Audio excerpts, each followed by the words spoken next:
आज बात करेंगे हम एसजेवीएन की। तो एसजेवीएन की बात इसलिए क्योंकि इस स्टॉक ने काफ़ी अच्छी दौड़ लगा ली है लास्ट ट्रेडिंग सेशन में। आपको ये भी बता दूं कि इस स्टॉक को मैंने शॉर्ट टाइम के लिए अपने पोर्टफोलियो में ऐड किया था और आप लोगों के साथ शेयर भी किया था और कहा था 6 मंथ से 1 ईयर के अंदर ये स्टॉक हमें एक अच्छे खासे रिटर्न्स देगा डेफिनेटली। और आपको बता दूं अभी करीब 11 अक्टूबर को मैंने ये वीडियो आपके साथ शेयर किया था। उसके बाद लास्ट ट्रेडिंग सेशन यानी कि 24 नवंबर को इस स्टॉक ने एक अच्छी ऊंचाई तय कर ली। 84 के लेवल को क्रॉस करते हुए इसने पूरे 18% के रिटर्न्स मुझे दिखा दिए। और आपको ये भी बता दूं कि 72 रुपीज पे मैंने इसको बाय किया था, लेकिन उसके बाद जिन लोगों ने मेरी वीडियो देखी थी उसके बाद 72 से नीचे के लेवल पर जिसने बाइंग करी होगी तो डेफिनेटली उनको 20% से ज्यादा के रिटर्न इस स्टॉक में मिल रहे होंगे। मैं आपको जानकारी के लिए बता दूं कि 50% क्वांटिटी मैं उसमें से सोल्ड कर चुकी हूँ लास्ट ट्रेडिंग सेशन में और अभी 50% क्वांटिटी मैंने अभी भी होल्ड की हुई है। जो नेक्स्ट ट्रेडिंग सेशन होगा जब भी, तो उसमें जो प्राइस रेंज होगी उसको देखते हुए अगर इसने ऊंचे के लेवल्स थोड़े और दिखाए मुझे तो बाकी 50% क्वांटिटी भी मैं सोल्ड करके निकल जाऊंगी इस स्टॉक से। और आपको मैंने लास्ट वीडियो में ये भी बताया था कि एसजेवीएन जो है ये स्टॉक काफ़ी फंडामेंटली स्ट्रॉन्ग है, तो इसको एक लॉन्ग टर्म के लिए भी हम देख सकते हैं। तो लॉन्ग टर्म के लिए जो पोजीशन मैंने बना रखी थी इस स्टॉक में उसको मैं अभी नेक्स्ट 2 ईयर्स के लिए भी होल्ड करूंगी। बाकी जो शॉर्ट टाइम के लिए मैंने क्वांटिटी बाय करी थी उसको मैं कंप्लीटली जल्दी ही सोल्ड करके निकल जाऊंगी क्योंकि 50% क्वांटिटी मैं सोल्ड कर चुकी हूँ।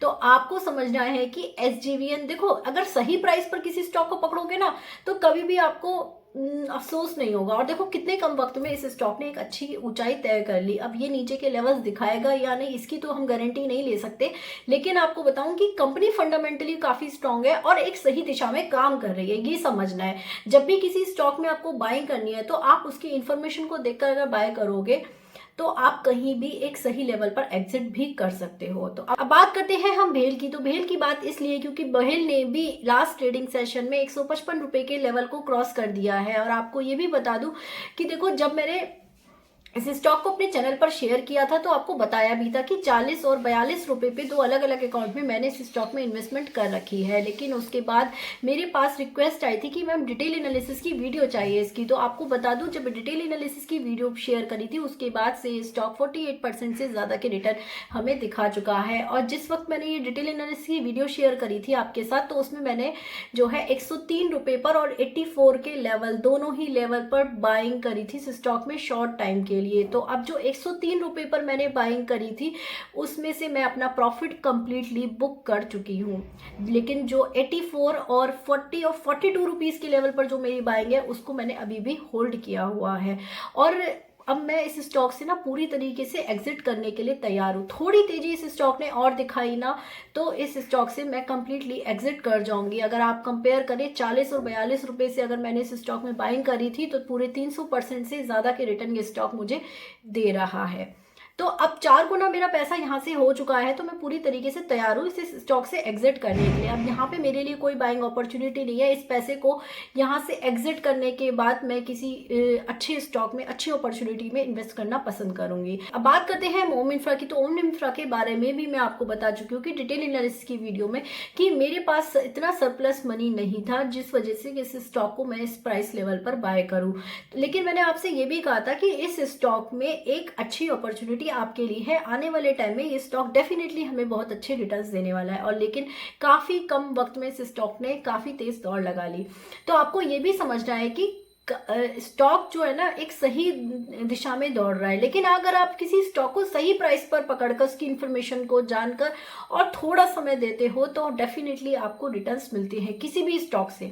मैं नॉर्मली सिर्फ ओम इंफ्रा की बात नहीं कर रही हूँ, मैं किसी भी स्टॉक की बात कर रही हूँ। अगर आपके अंदर पेशेंस है, आप स्टॉक को होल्ड करने की कैपेबिलिटी रखते हो और एक सही लेवल पर बाय करते हो इंफॉर्मेशन को देखते हुए, विदाउट एनी इंफॉर्मेशन आप किसी भी स्टॉक में अपनी इन्वेस्टमेंट ना करें। मैं आपको यही सलाह दूंगी। तो आपको समझना यह है कि सही प्राइस पर किसी स्टॉक को पकड़ना बहुत जरूरी होता है। और किसी भी स्टॉक को अगर आपको अपॉर्चुनिटी दिख रही है ना तो जब तेजी बनी हुई है उस स्टॉक में तो आप बिल्कुल भी उस स्टॉक से दूर रहें। आप नीचे के लेवल्स के लिए थोड़ा वेट करें किसी भी स्टॉक में। और जरूरी नहीं है कि आप सिर्फ वही स्टॉक है, आप मार्केट में और भी अपॉर्चुनिटी है उनको भी तलाश कर सकते हो। तो ये चीज आपको समझनी है। लालच नहीं करना है मार्केट में, लेकिन नीचे के लेवल्स दिखाए जब आपको स्टॉक में बाइंग करनी है इंफॉर्मेशन इन्फॉर्मेशन को देखते हुए।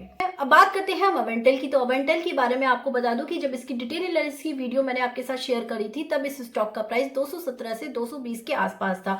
उसके बाद इस स्टॉक ने 343 रुपीज का लेवल भी हमें बहुत ही जल्दी कम वक्त में दिखा दिया था। एक अच्छे खासे रिटर्न हमें इस स्टॉक में मिल गए थे। लेकिन अब उसके बाद लास्ट ट्रेडिंग सेशन में एक बोनस शेयर की अनाउंसमेंट करने के बाद इस स्टॉक ने 120 रुपए के लेवल को दिखाते हुए ये स्टॉक जो है अपर सर्किट में क्लोज हुआ है। अब आपको समझना ये है कि ये बाइंग अपॉर्चुनिटी है यहाँ पर, क्योंकि कंपनी की जो ऑर्डर बुक है वो काफी स्ट्रांग होती हुई नजर आ रही है। कंपेयर अगर हम लास्ट कुछ पिछले सालों से कंपनी की ऑर्डर बुक को चेक करें ना, तो इस साल जो है कंपनी की ऑर्डर बुक और भी स्ट्रांग होती हुई हमें नजर आ रही है और आने वाले वक्त में डेफिनेटली ये स्ट्रांग होती हुई हमें नजर आएगी।